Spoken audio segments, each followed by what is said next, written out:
to see where we are today and the magnitude, it's just a privilege, but also it's a big responsibility. That's why I want to always go back to never forget where we came from and the why we started Riverside and our purpose to inspire a healthier, more compassionate world where access to good food is a reality for all. That is ingrained in my mind literally every single day to see how we can continue.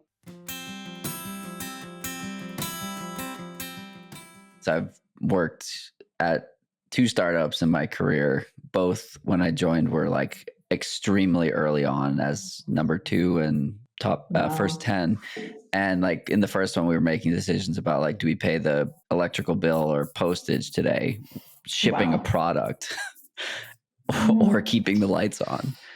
And the like, yes, another sale. Yes, another sale. Like absolutely. I vividly remember that when it was like 1 a day was meaningful. And, you know, you move to a place where like I've seen 50 a day and 100 a day and hundreds and thousands. And sometimes I yearn for the like chaos of the beginning, but then a little bit more predictability is nice. And then you get to like choose the discomfort and choose the growth components.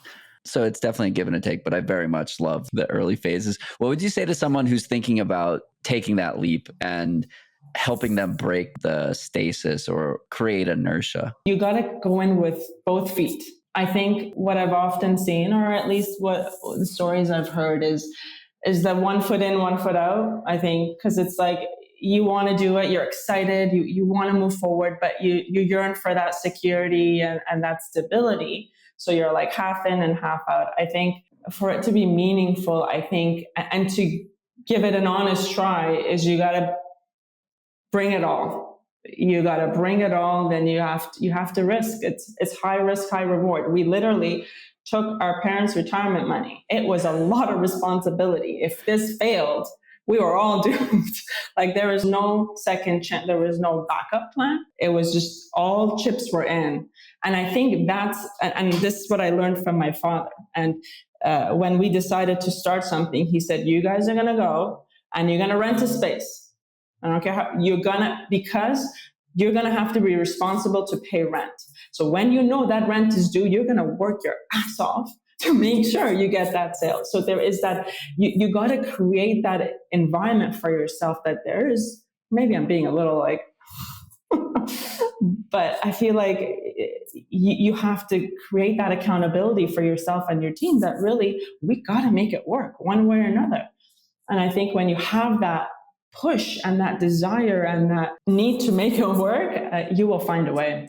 Let's talk about the resiliency piece. You've mentioned a couple of experiences that would crush most normal people. I know a handful of Iranians. The culture in the Middle East is often, respect for family and the desire to do good. And I'm curious how much of your success of today you would not blame on in a good way, but like tie to your upbringing and the cultural values, while also knowing that the 80s in that area and today requires resiliency and requires perseverance and strength. Jonathan, you're going to make me cry.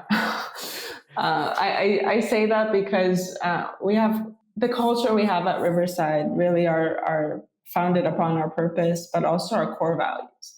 And I often say it is our parents' values being manifested. It's literally, for me anyway, I can't speak for my siblings, but for me, it's really their ideologies and the way they brought us up. This is how it manifests in our company, because everything we are is because of them. It's their resilience to leave that country and come here for us. It was literally for us. They had a very comfortable life.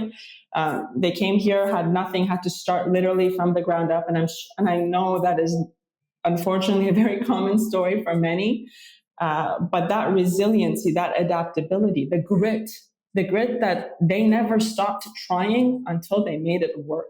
So having role models like that, and even in the times where we had very little, their door was always open to others who had even less.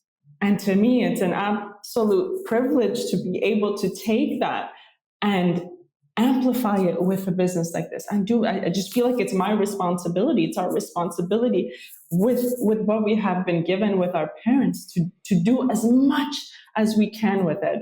So yeah, I'm gonna take a breath here. While you take that breath, what does success mean to you? I think that when we are able to have teams that care, that have teams that feel like they're part of something bigger than themselves, that they're doing something that actually makes a difference to the lives of others, when we are making products that solve a problem, when consumers are so grateful that we exist, that we're solving a problem for them, when their kids have allergies and they can really depend and trust a brand for their kids to consume, that's a big deal. The fact, if we can continue to have people who care, that people that feel empowered and feel purposeful in the work that they do, and that we continue to deliver products to consumers that need them in a way that is affordable and accessible, and that we continue to do it in a meaningful way, in a responsible way, we got to stay and keep on that journey. I think it's just that litmus test that, are we being useful? Is our company being here making a positive difference? Because the minute it's not, I don't think we're in the right business. So that to me is success, is continuing on that journey and staying true to our purpose. I love it. Getting back to the first conversation we had a few weeks ago at the intersection of running and entrepreneurship, at that time, it was a bit of a light bulb moment for you, admittedly. Have you thought more about that overlap since then? And if so, what have you been thinking about in how running intersects with what you're doing at MadeGood, or the risks you've taken, or the resiliency you've developed over the last decade? Yeah, I think a few things come to mind. I think what I crave, and I think what a lot of human beings crave, is connection. And I think I really do get that when I run, whether it's connecting to myself, connecting to nature, connecting with my husband, because we don't spend a lot of time together. So when we do, it's usually running. It's that sense of connection that I get. And at our company and at Riverside, it's also that connection to each other, connection to our purpose, connection to the consumer and the whole value chain. So there is that connectivity in terms of connection between running and running a business. The other parallel I see is and I talked about this, it's gratitude. Because again, I get to run. I had to change my vocabulary because I used to complain about how hard it was for me to run. But reframing it that I get to run brought me a lot of gratitude, because again, from a country I come from, women do not get to run without a headscarf, do not get to go outside without fearing their life. And I get to do that here. So to me, it's a constant reminder of gratitude. And then at Riverside and at MadeGood, I get to be here. I get to be part of something bigger, and I get to create products that I believe in, and I get to work with people that care. So there's the gratitude, there's the connectivity, there's the inspiration. To your point, like if I can inspire someone to be more active and pick up running, oh my God, that is an honor. And at Riverside, if we can inspire other companies and be inspired by other companies to continue to do good and make a difference, I think that'd be pretty special.